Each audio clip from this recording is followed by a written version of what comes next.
Welcome back to an all new episode of the All Immigrant podcast. I'm your host, Abin. Once again, joined by my co host, Vivek. How are things, my friend? It's an early one for me this morning, so I'm I mean, you're probably becoming not a looking. morning person thanks to this podcast. You should be Yeah, thanking me. yeah. Yeah, no. I mean, I'm not quite sure what kind of person I am because I don't sleep early and I still get up early. So it's like I'm somewhere in the middle at this point. But how have you been? I've been good. I'm really excited about the guest we have on today. Yeah, I think I will introduce him right now, and then we'll get to it because this is I sense we're about to have a real fun conversation. So I'm really excited to introduce today's guest on the All Immigrant podcast, Brendan Rogers. Brendan is a dynamic entrepreneur and investor, currently serving as the co-founder at 2AM VC, an early-stage India fund. Prior to his venture in the realm of venture capital, Brendan co-founded WAG, the revolutionary pet platform. Under his leadership, WAG became the largest pet platform in the country, disrupting the global pet service and securing its place on the NASDAQ. With over $360 million in venture capital raised, including a substantial investment from SoftBank's Vision Fund. Before WAG, Brendan co founded a social discovery service that amassed over 50 million users across 10 countries, culminating in acquisition by IAC in 2014. His diverse experiences and unwavering passion for innovation make Brendan a true trailblazer in the entrepreneurial landscape. So join us in welcoming Brendan to the podcast. And Brendan, we're really excited to have you. Thank you so much for having me, and what an intro. I really appreciate it. Thanks for covering every point. That really means a lot to me. I really appreciate you guys thinking of me and including me on this podcast. It's going to be a good one. Yeah, I think you need to send me the write up of that intro because it was too many accolades, too much information for me to retain on one go. Yeah, no. I was like, there's nothing here I can avoid. Oh wow. Everything. Anyway, that's a great introduction, and Brandon, obviously we are thrilled to have you on here. I know the reason. I mean, again, I was just sharing right before we hit record. The reason I was so keen on inviting you over, and thank you for accepting, by the way, was because you offer such a unique and different perspective on India, and I think in this podcast we have been talking a lot about immigration, about people leaving their countries of birth and home countries and coming to a different country, a land of opportunity, for some reason or the other, right? But I just think it's so refreshing to hear a perspective where we can offer, hey, maybe where you were or where you are is actually the best place, right? And I'm glad that we can offer that perspective. I think that's so important because it's so important to have two ways of information and not just a one way street. So thank you for that. Um, I mean, it's so much to ask you, but I think the basic, I mean, the most obvious place to start would be at the beginning. So, you went from playing sports in high school to getting a degree in economics. So, could you tell us a little bit about the early days of your life? Yeah, for sure. And I think this kind of is like the building blocks to kind of where I'm at now. So I like grew up playing like what you said, like a bunch of sports. My main focus was soccer, so I played in college, but like that was the sport that I had so much passion around. Um, but what was interesting about sports that I just really loved was that like I loved being on teams and I loved going through the ups and downs of being on teams, practicing and then going to the game, winning, and then like even like the losses, like we're just like I look back at some of the losses we've had or I had in my life, and it was like phenomenal growth experience. So the sports really helped propel me to really get into startups. I was always fascinated by business. I was always fascinated by technology. I don't know how old you guys are, but I'm 36, and like I used to burn CDs, and like use Napster, LimeWire. I used to hustle, stuff on Craigslist. I used to meet people with my dad in parking lots to sell like stuff in our basement. Like I always just loved just like hustling like that. And when I graduated college, it was like in 2010, and this was when like the Social Network came out, the movie about Facebook, and Yeah. that movie just was like, it struck me where I was like, man, startups is like being on like a sports team. Like you like are going into battle every day, and like you're with this group of people where you like go through the trenches with, and it just really excited me. And I surrounded myself with people that were really bullish on startups as well, and that's when I met some great folks that we built businesses with together and stuff like that. So I after school moved to Silicon Valley with my friends. My grandmother was I was very grateful and very fortunate. She had a tax return that she gave some of her grandkids uh, a couple $100, and it basically like paid for my plane ticket. And I moved to Palo Alto when I was 22, and I lived on an airbed Wow. in a studio with three other of my co-founders, and it was absolutely insanity. But at the same time, it was like a lot of fun, and that was really the start of my journey in Silicon Valley. And you know, if you look at my background, like I didn't go to like Stanford, I didn't go to Harvard, which are all great institutions, but like I just kind of was that like founder that like had to like claw his way in. And I didn't write code, so like by default like I kind of had to still figure like it out from like a hustle perspective, like from a non-engineering perspective, which I think is even harder in Silicon Valley. So that's where it all started, and I just was with folks that like were just as super passionate as me. And that was kind of the beginning of it in 2020. When did I move there? 2011 I moved to Silicon Valley. Wow.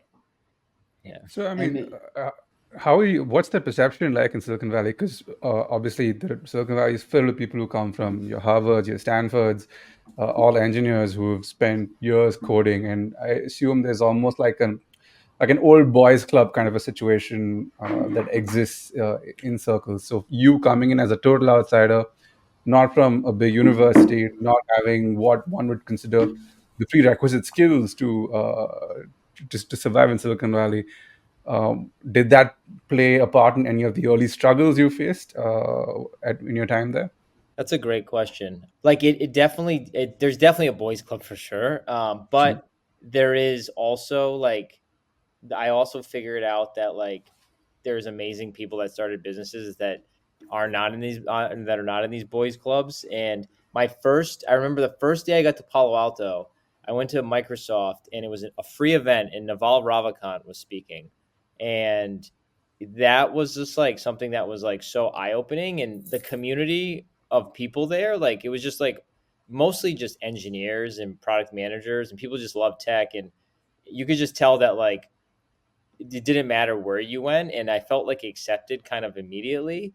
But what really kind of drove my like the way of being able to open up doors was just like providing value and just meeting people, like just going to events, and being like super shameless. Like I think being shameless in life is like one of the biggest superpowers you can have. And I just was like shameless, and I was able to just like meet people and um, provide value and like not accept anything in return. And I think like I'm a big believer in karma, and just like things come full circle. yeah, Um, but it was intimidating at first. But I think like the sports really helped me, where it was like, you know, it doesn't matter, like it doesn't matter where you go, everybody has got the same 24 hours in the day. And like, people bloom at different parts of their life and like stuff like that. And it's very correlated to India. I'm sure we'll get more into it. Like you don't need to go to IIT to be like a successful founder and investor. So yeah.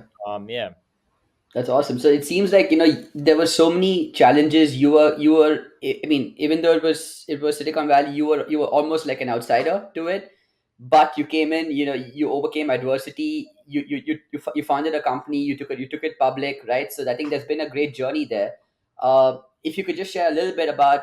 I mean, you describe WAG as Uber for dogs, but if you could just share two things about it. One is how did it come to be, and two, what were your biggest learnings from that whole journey? Yeah. So and I left WAG in 20 like late 2019. So I wasn't there for the public offering, and the team there is absolutely phenomenal. Like I could not see better people building that business right now. WAG was a business that solved a massive is still solving massive pain points for pet owners. But at first, we were doing like when we were like essentially, the Uber of dog walking, if you will. Um, it was the perfect timing, and it was the perfect area to launch. So, 2014, the Uber for X model was taking off. Instacart, Uber, Lyft. In Los Angeles, there is like a lot of traffic, so people are on the like in traffic all day. It's very hot, and people don't really start families in Los Angeles based on kind of public data until a little bit later on in life. So, well, what do? They buy a pet, and the pets are inside all day. There's a lot of people in Los Angeles that have kind of second and third jobs because a lot of people want to become, in the entertainment world and are striving to, be actors and actresses and Yeah. stuff. So they're receptive of multiple jobs. So like the model of like hiring dog walkers as contractors and then also having a ecosystem of pet parents that are willing to spend on their pet, it was like kind of a match made in heaven with the market already kind of growing with that user behavior of press a button and something will appear, whether a car or your groceries, etc. So it was like the perfect storm. um, and really, that's kind of how it came about. Was like there was a massive pain point with pet parents. People wanted to have full transparency of where their dog was while they weren't at home, and by seeing your dog being walked on a live GPS map, actually seeing the dog walker like share with you where the dog went to the bathroom, so your dog actually went to the bathroom. All of the financial transactions done through the app, where you don't traditionally the dog walkers would have to leave money underneath like the mat of the front door or something. So it just solved a massive pain point.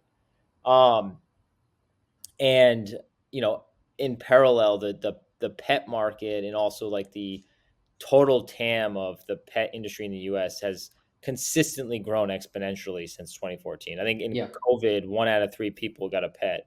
The learnings that I've learned, I mean, that's a huge question, but I think like what immediately comes to my mind is that, you know, WAG for me, my experience at WAG was like, it wasn't the start and it wasn't the end. It was like everything in between. And it was the relationships that I built with individuals and kind of the ups and downs that I went through, and the tough skin that I built over the years of just, you know, basically getting punched in the face in all directions and just building a business with great people and just going through so many ups and so many downs and so many Yeah. experiences.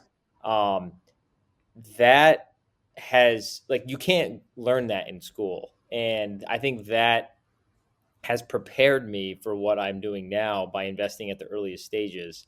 um, because I believe founders should, if they're if they want to take on capital, like find people that have actually gone through the trenches before at the Yeah. earliest stages at least. So Yeah. the learnings at WAG are, there's so many, but really have patience and to like really be present and embrace the moment and like just soak it all in. And that's probably not the answer you probably want to hear, but for me, like it will come full circle as we go throughout this podcast with other questions.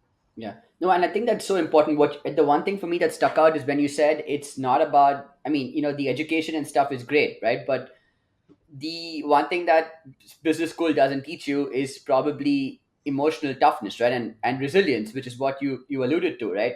Being able to get punched in the face, being able to be shameless, is what you said earlier, right? Being able to get through that, being the odd one out, and being okay with that, embracing that, and keep going and going every day, right? That's resilience, and that's something that school can't teach you. That school focuses on the intellectual development of who you are, right? But school doesn't tell you how to be strong emotionally and how to overcome that. So I think that is a life skill, like you said, and that's something that it can be taught, it can be learned, but it can only be learned through experience. It cannot be learned through a classroom environment. So rightly said. Yeah, so I mean, now to just jumping back into the LA scene, I think this is around the same time, around a couple of years into WAG, you meet Herschel, who is now your co-founder at 2 a.m.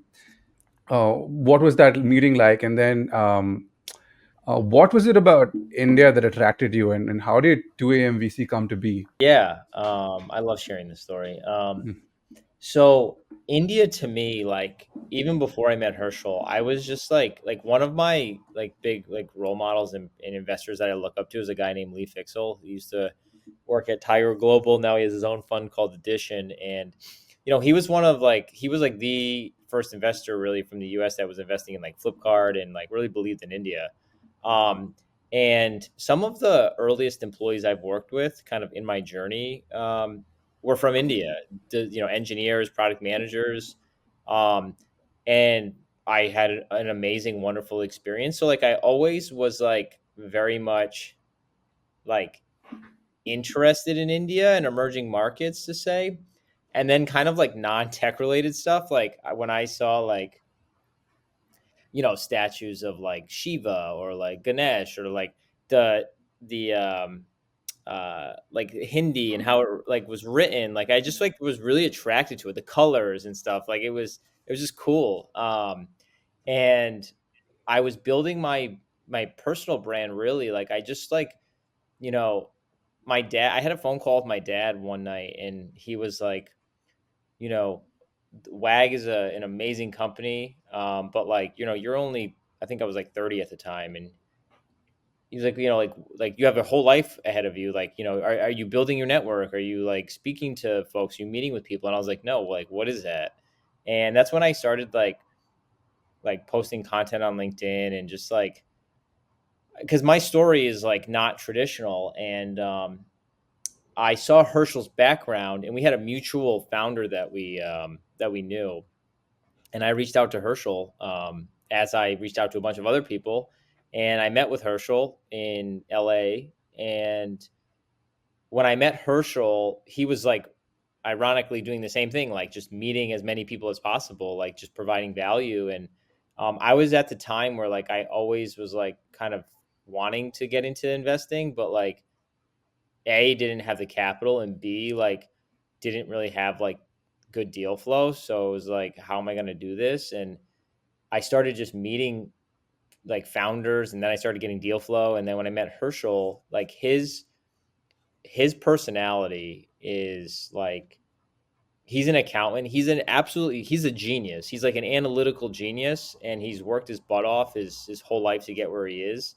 Um, and I'm like the startup in the trenches guy, but I'm not the analytical guy, and he has not built like a massive business before. So we really like connect from that perspective. But when I met with him, it just was his passion and the value that he provides founders. And he was telling me about the companies he was investing in India and in the US. And he was telling me about his cousin, Sanjay Mehta. And Sanjay, if you look him up, he was a two-time exited founder, Okay. and he was one of the first like angel investors in India in like 2010, 2011 that started like just writing a bunch of checks into really super early stage companies. So he invested first check in Oyo Rooms, Loginex, Box 8, Wow Momo, CoinDCX. Um, and then he saw a bunch of deals, which like he's got a crazy anti-portfolio. He saw Bharat Pay at like $1 million valuation, I think, like crazy stuff. So like, uh, which I don't know if that's public or not, but regardless, is that like, they've seen it all. So that was super interesting. And then what was interesting is Sanjay started the largest pre-seed accelerator called 100x.vc. Um, and so after our meeting, I just started getting more founder deal flow. I just started sending it to people that were writing checks, like angels, even funds, like just was like, hey, I will be your source of deal flow. Like, you don't need to invest, obviously, but like, here, I'm giving value, giving value, giving value. So Herschel emailed me one morning. I was going to CrossFit at 6 a.m. And it was like, do you want to come to the first demo day in Mumbai in 2019? And something inside of me was like you like have to go. Like it was like intuition. It was like you have to go. I was really at like a crossroads in my life. Yeah. And my girlfriend at the time was like, why aren't you on the plane? And I was like, screw it, I'm going to India. Like I've never really Mhm. been anywhere in my life. Like I've been to Disney World, super grateful. My parents took me there. But I've never like really traveled. And and I emailed Herschel back and I was like, yeah, I'm in. And he was like, wait, really? Like, you really are going to come to this? And he like was like, you got to get visas. And I've never gotten a visa before. I had no idea. And I felt so honored. And like, I remembered like sitting on that plane in LAX and it was LA to Dubai, which is like 16 hours. Yeah. And I saw that and I was like, oh shit, man. Like, and I'm economy, like but it was an adventure, man. I felt like it up. I was like, wow, I'm actually going, like, I don't have any plan, agenda. Like, I don't expect anything. Like, I was starting to angel invest a little bit, but like, I was like not in, like, I had no idea. And when I got to IIT Bombay, Herschel was like, they were like, wow, you really showed up. And his family was like, holy crap, there's this white bald guy here that actually showed up for this. And I mean, imagine getting dropped off in Mumbai, first time ever, and it's like the honking, the people in the streets, you're just like, Oh wow. what is going on here? And it was like the coolest energy, like I was just lit up. I was like, this is so cool. I was like, everybody on planet Earth needs to come to India. And when I met those founders at IIT Bombay, I just knew that there was something really special going on, that what Sanjay was building. And then I just was like, I got to be a part of this ecosystem. Wow. That's Uh, amazing. I mean, growing up here, India can be a lot. So I can imagine what so you like you landing in Bombay with your, I mean, and with your body clock still being in California, and then just experiencing everything that Bombay has to offer in the first 5 minutes. Yeah. It can be quite jarring. So, what was that? Those first, and I sense a story coming. What were those initial impressions like? I felt like I like teleported to somewhere, like I wasn't on like Earth almost. Like I was like, it was almost like something where like and the people I met were just, they were so like nice and welcoming, and I felt super safe in Mumbai. Like, there's other places in India where I was like, yeah, maybe not go all the time, but, Mm, and like I just saw like the environment and like the energy, and like I don't know, I just was like, this is a really really awesome place to feel energized. And it's weird now, like looking back on that trip and now flying to different parts of India, you can definitely tell like where people are from, and like based on last names, and like even sometimes what they look like and stuff like that. So like it's really cool now to like kind of look back on it. But and then like as India has changed from 2019 until now, like I have, I'm sure you have more questions around that, but like I was in our city mall a couple weeks ago, and I had rupees on me, and I was at the food court, and the guy was like, "Oh no, we only do UPI here," and I'm like, there's no rupees. Like, what are you talking about? He's like, yeah, we don't accept cash. So you can see like how there's like a change completely kind of shifting and stuff. So, yeah, just all the feelings, like craziness. That's amazing. Every time I go back to India, and I go to India like maybe once a year or ish, right? And every time I go back to India, I feel like the India is different. Like the India I left is now different. Like it's changed so dramatically. The way uh, it moves really quickly, and I think that's one of the traits of, from a macroeconomic perspective, is one of the traits of a really rapidly growing economy, right? There's so much change, so much transformation. As you said, the hustle and bustle, which is often missing in the US, right? Except for the big cities, which is why a lot of the Indians who move from India, like from Mumbai or Bangalore, they typically go to like a New York or an LA, right? Or because that's where you see a like to like activity. But I mean, I know you mentioned that it is. I mean, there was so much to India, right? Just from your perspective, like in terms of learning about India and learning about the people there. But you're also very heavily entrenched into the startup ecosystem, right? Across, you invest in companies across the world. So from the perspective of Indian founders compared to Silicon Valley founders, what are some of the similarities and differences that you've noticed between these two sets of people? I think like Indian founders for sure like are more, I would say, more frugal, and just like know how to like stretch a dollar way more than people in the US. Like you don't need that much capital in India to really like have a shot, at least that pre-seed. Like you can get something off the ground, and I think that they care more about, like from a capital perspective, at least in my experience.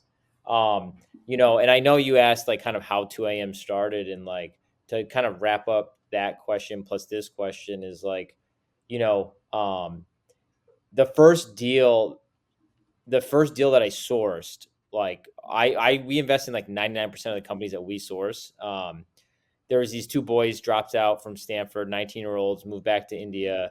And they started a company called Cart. And, I was speaking to them, and the very first phone call was like, these guys were, it was like a 30-minute call. You could tell they were like super humble, super grateful, smart, but heads down.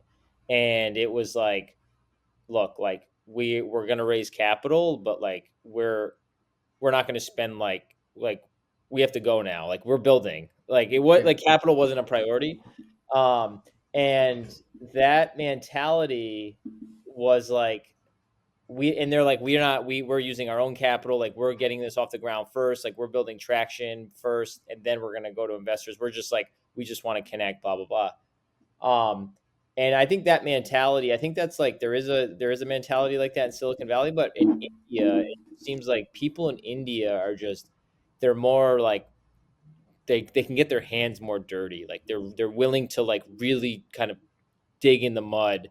And like they want, like they're always receptive of taking calls early in the morning, late at night, like just hustlers, and I love that. And this company, they changed their name to Zepto. And this company, we didn't have our fund up, but my co-founder Herschel invested as the first investor. And these guys, like, they're like good friends to this day. I just saw KV like a month ago.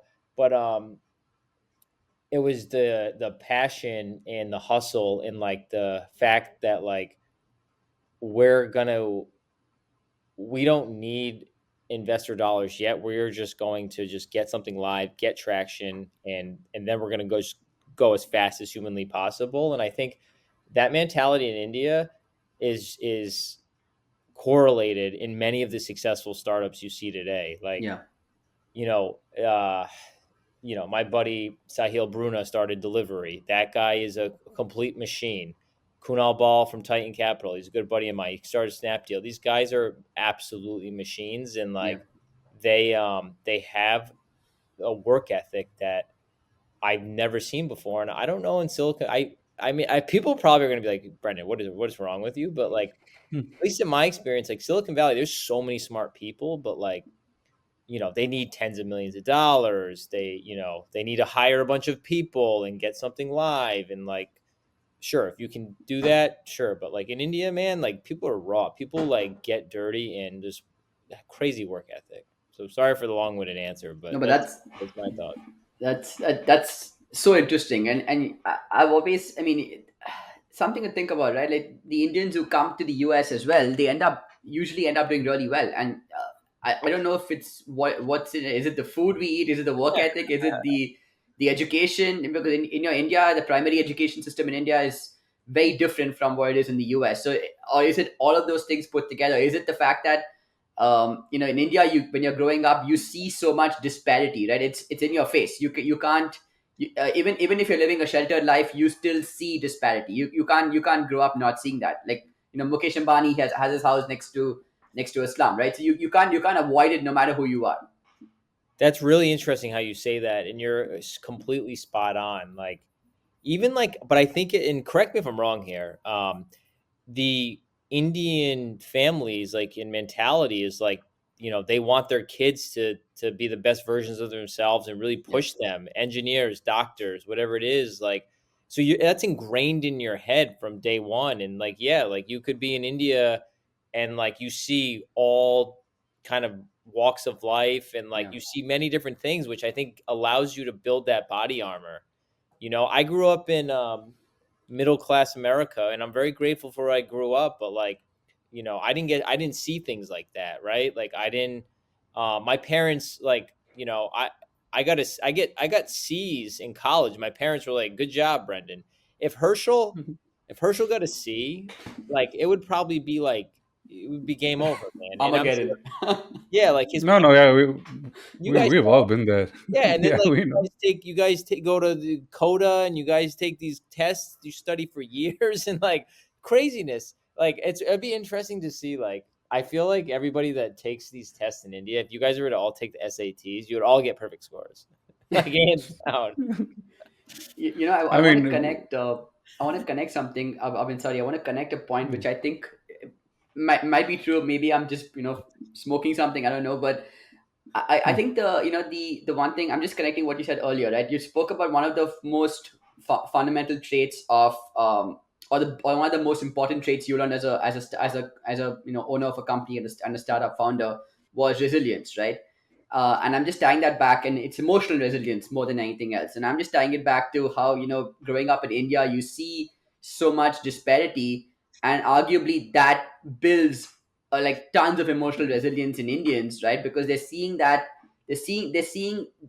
are at one level they are grateful for what they have because they see that they have more than many people around them, and on another level they're like, okay, because there's so many people and there are people doing better, they're also aspiring to do more and aspiring to work hard and get more, right? So I think it's perfect balance where you notice what you know where you are, you know what you're grateful for, you see what's below you, and you have something to strive for above you. And I think that creates that whole blend create, and couple that with the ridiculously regimented primary education system India has to offer. I think you are developing this product, this Indian product, which is like heavily intellectual and heavily emotionally resilient. 100%. and I also think, yeah, to add to that point, Indians have inherently have a concept called jugaad, which is to figure things out Right. regardless of the situation. So it's just, and it comes from like generations, right? Like this comes from business families, people who have had some sort of organizations in the past, who've all had to figure a way out when capital has been at an all-time low. Which is why I think so many, like especially like one of the big comparisons you made was with regards to how different startup founders function in different parts of the world. I think with Indians, it's more like, oh, you've been bred with that mentality all your life. Well, okay, we'll figure it out regardless of the situation. You got to make things happen, and then eventually the money will come.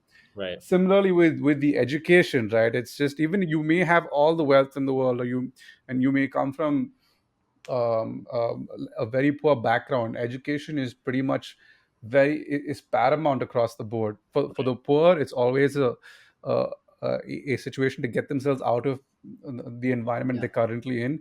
And for the rich, it's more about, okay, you always need to have something to fall back on if things go awry. So which is why so much of the country is almost so focused on getting a degree, getting stuff done, and it comes from the top. Like, we've had generations of this. Yeah.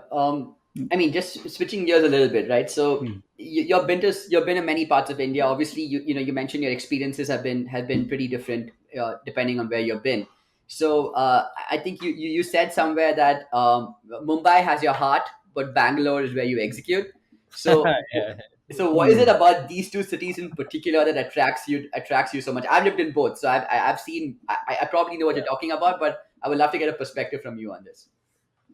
So I think like just Mumbai in general, like, there is, well, first off, when I'm in a rickshaw, they at least they press the meter down. In Bangalore, they try to do like five different roundabout circles, so they got to fix that. Um, but Mm. Mumbai is yeah, no, like Mumbai to me, like it's just it was the first city that I went to in India, but I feel like I've met so many different types of Indians there, and like from all different parts of India, and it just you know the trains, like you take the local trains and people are jumping in and off, and people are hanging out, and it's just like it's just great. It's just like I've never experienced it. So like for me, it's like it remind, and I feel really safe there. Like I feel like you have to obviously watch your back no matter where you are in the world. But for Yeah. some reason in Mumbai, I feel really safe. So I definitely feel like Mumbai for me is the my energy is like very much like that. Um, and I just had wonderful experiences. I met so many great people there. Now Bangalore is like, I mean, I did a post about it. Actually went pretty viral, but the airport in Terminal Two, man, in Bangalore is like, I want my house one day to look like that, like crazy, most beautiful. That's like I'm talking like I believe it's better than what is it, Singapore, Dubai.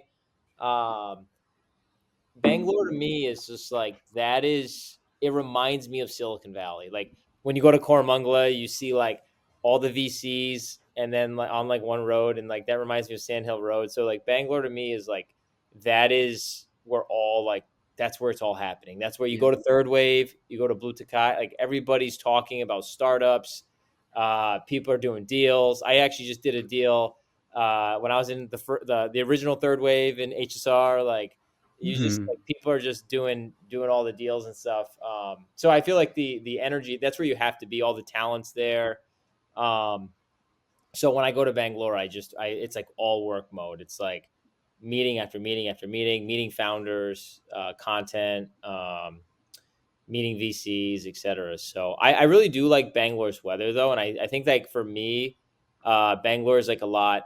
It's obviously a lot easier to get around than Mumbai. Like it's everything's like a lot closer and stuff like that. But and it's easier to meet people, and I feel like more founders that I talk to, like majority of our portfolio is based in Bangalore. Majority of the founders I speak with, yeah, have either moved to Bangalore or have lived in Bangalore and building from Yeah. Bangalore. I don't speak to that many founders in Mumbai. And then like obviously Gurgaon is another area. I go to Gurgaon quite often. I'm not the biggest fan of Gurgaon, just kind of None of us are.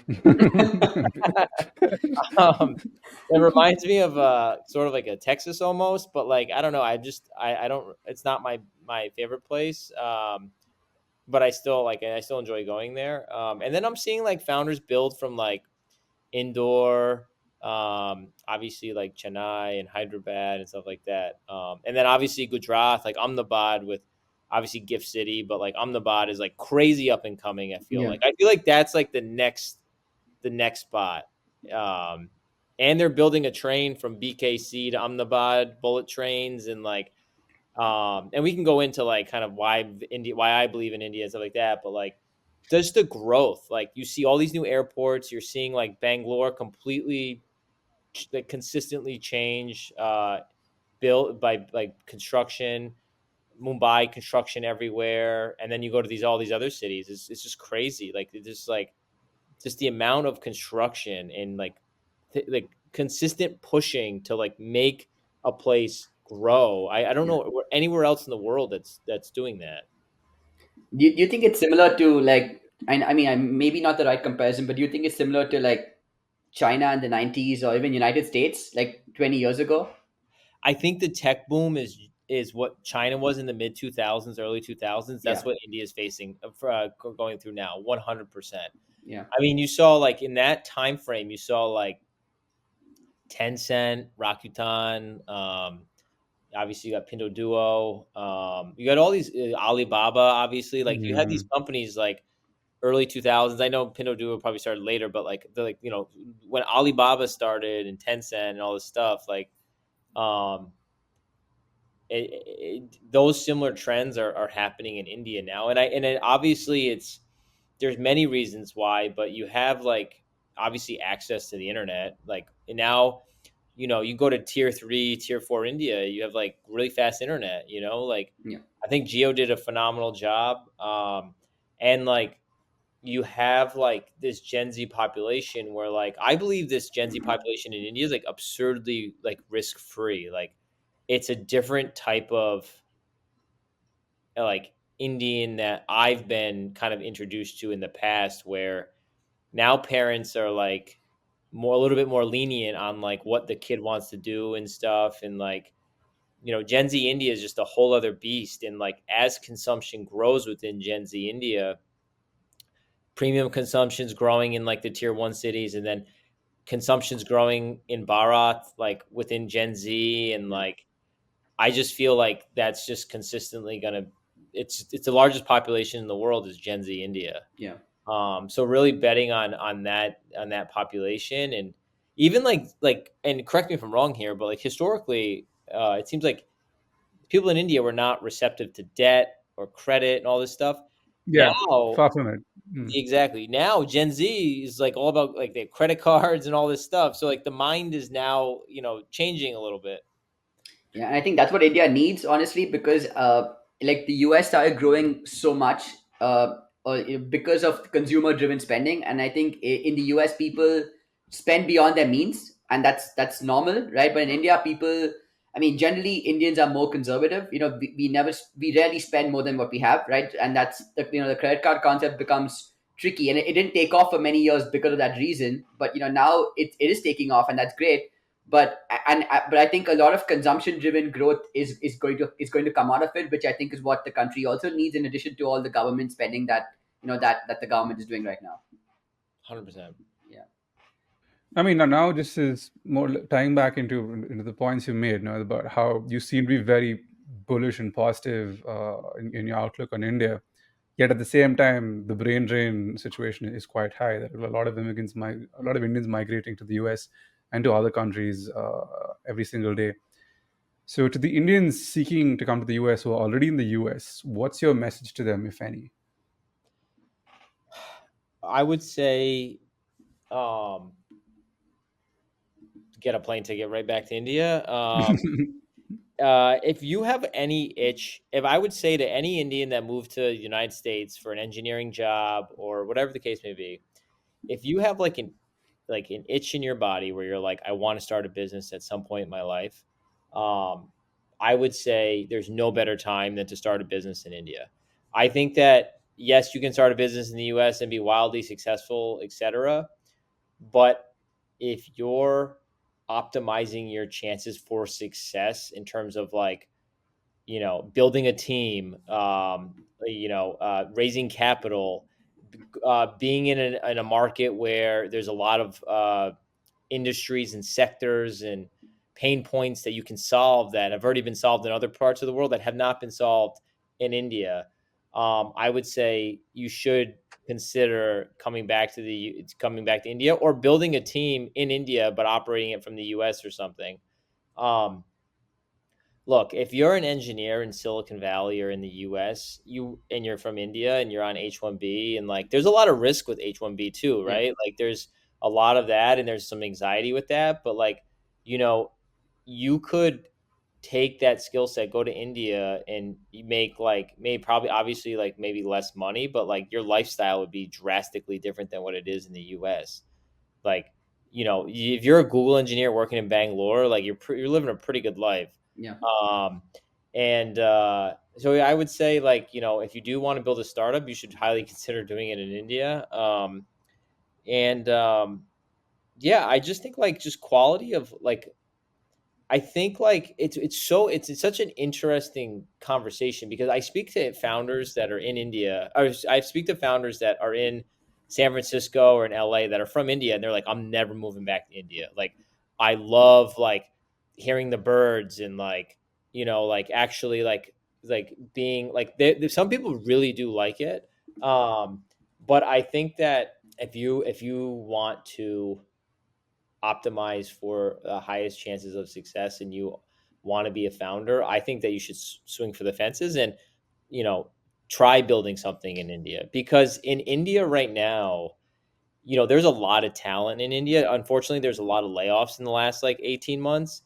But these individuals, worked at companies like Unacademy and Swiggy and, all the other like unicorns where they like just really hired a lot the last 3 or 4 years. And they saw these companies grow and they saw like the inner workings of a startup. And there's like all this talent available. And then on the VC side, a lot of these investors, the larger funds that do Series A and onwards, and some seed, like the deployment is not as high as it was in 2020 and 2021. So there's a lot of dry powder on the sidelines. So like if you like have the ability to get some sort of product market fit and traction, like you have access to capital. You know, so that's what I would say. Makes sense. Yeah, and I mean, I agree with you. If you want to be a founder, this is where you can the time for exponential growth is in India, right? You will grow in the US, like you said, but the economy is growing faster in India, right? And that's if you can grow at pace or faster than the economy, you're going to be swinging for the fences in India. It's going to be it's a different story. Um, I have another question. So you mentioned you mentioned if you're a founder, but I would love to get a perspective, if you have one, on what if you're an employee, or what if you want to be an employee. Would that change your answer? It depends. I think that like if you're like a mid-level, and I'm going to be 100% honest, Yeah. and then this is like my experience and what I personally believe. If you're like a mid-level engineer and you can't get into Google and you can't get into like Coinbase and Amazon and Facebook, like those companies are very hard to get into, and those people are very, they're very lucky, they're very smart, they've done a great job. Not everybody can get in there for whatever reason. So then you go work at like a company in India, and maybe you make like 40 or $50,000 a year, whatever. What I'm just throwing numbers out, but you know, you have the ability to go move to the US and work your way up and end up making like double, triple that plus bonuses. And then all of a sudden you're at 200, up to, 250, $300,000 after like X amount of time. And like, you have the ability to buy a house. You have the ability to buy two cars. You have the ability to save money. You have the ability to send, have kids and send your kids to school. And like, um, I think like my gut's telling me that like if you have the ability to like kind of scale that way through an organization in the US, seems like you have a lot more flexibility in the US by being an employee.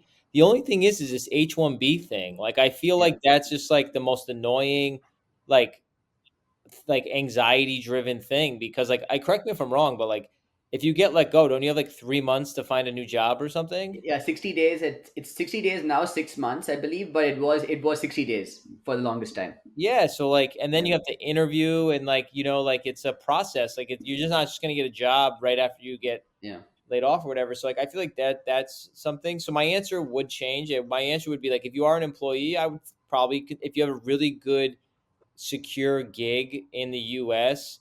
where you have the ability to grow within your organization, you have the ability to, you know, grow as like an individual, whatever it is. Like, I would probably stay unless the opportunity is too good to pass up in India. But again, I don't know like the inner workings of how much these startups pay in India that are like super late stage. Like if you're like a engineer that's have 5 to 10 years experience, like how much you get paid at Swiggy. Like I have no idea. Yeah. I'm assuming it's not, obviously not as much as the US, but um, yeah, I would probably say try to stay in the US for sure. Um, Got it.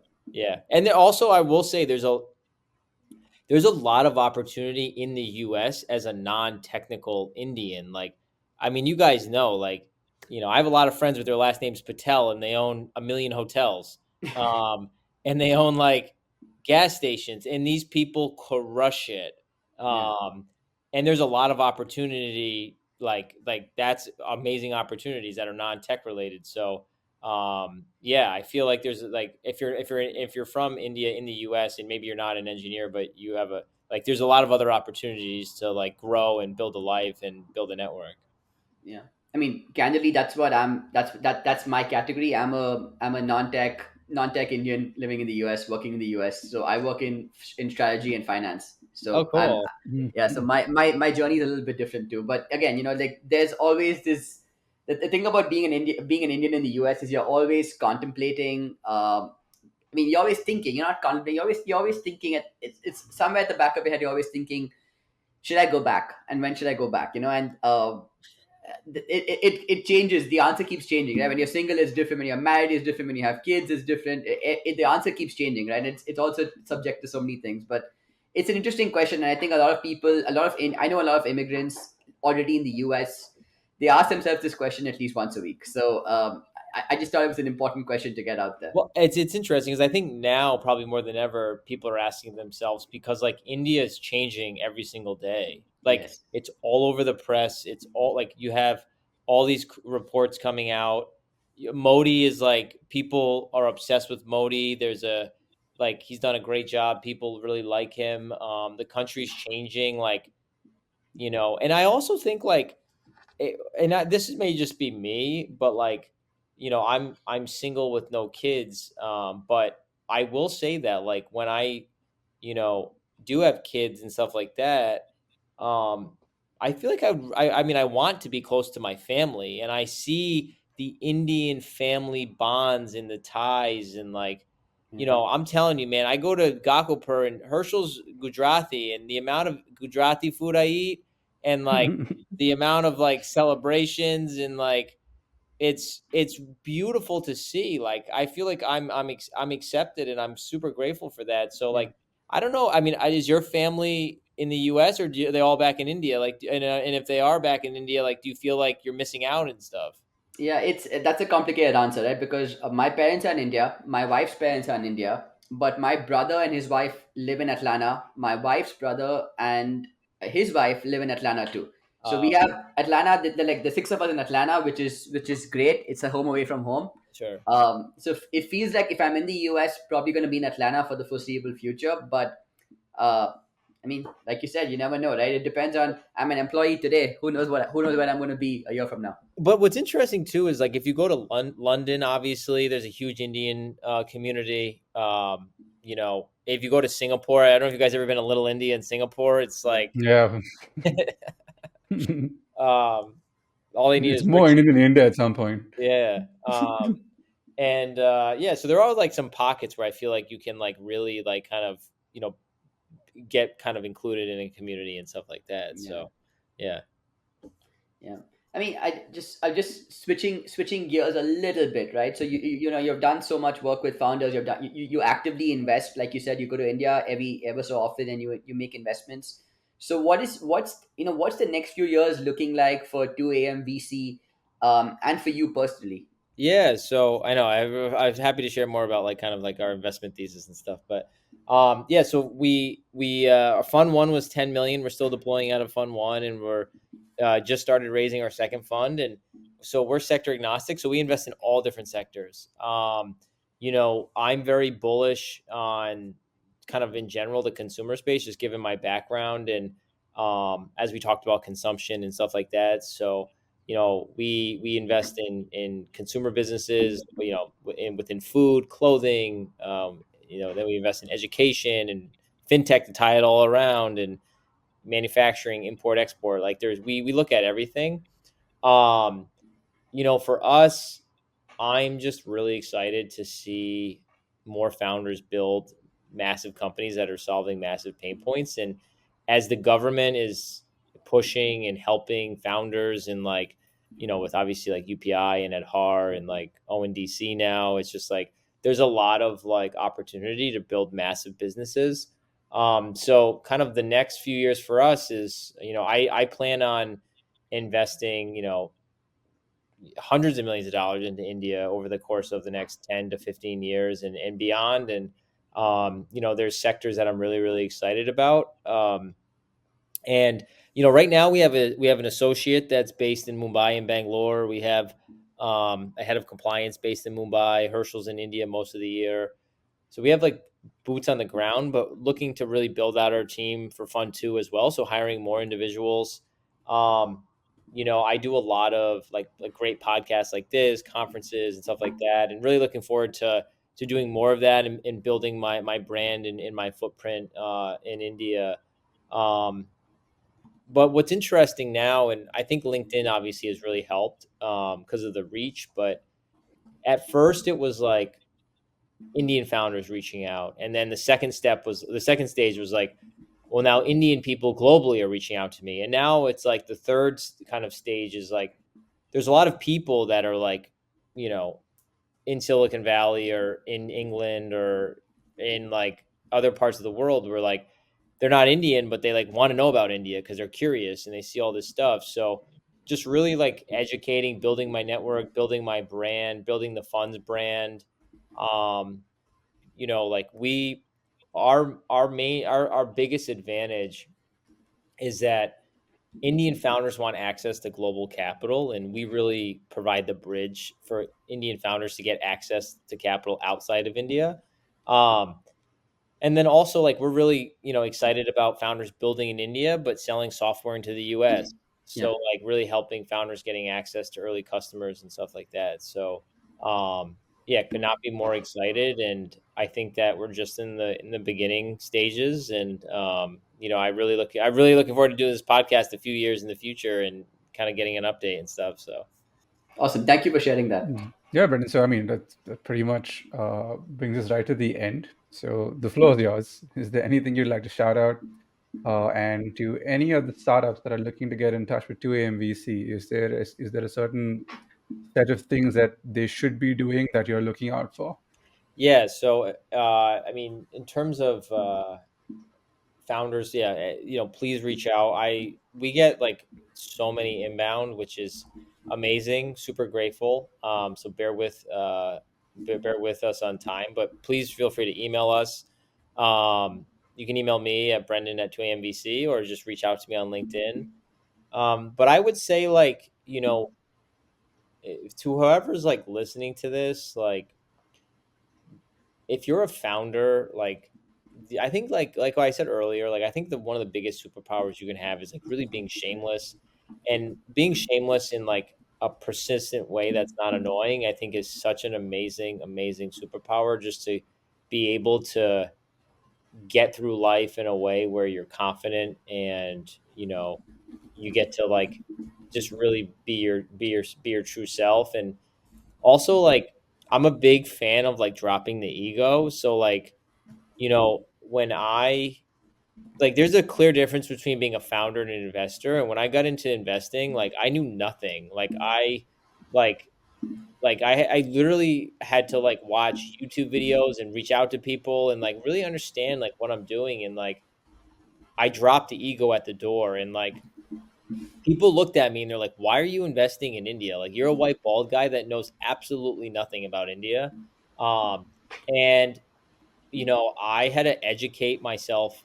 I had to read books. I had to, um, like, speak to founders and investors. One of my biggest mentors is a guy named Manoj Kohli, who's CEO of Airtel for 14 years. I talk to him all the time. He gives me so much great information. I'm so grateful for that relationship. And like, just really dropping the ego and like being able to listen and like be curious and stuff like that. So if you're a founder, definitely like try to take those superpowers. And like, you know, I always say, like, you never, if you quit, you fail. Like, you just can't quit. You just got to keep going. You know what I mean? And like, have the resilience. So, yeah, that's definitely the message.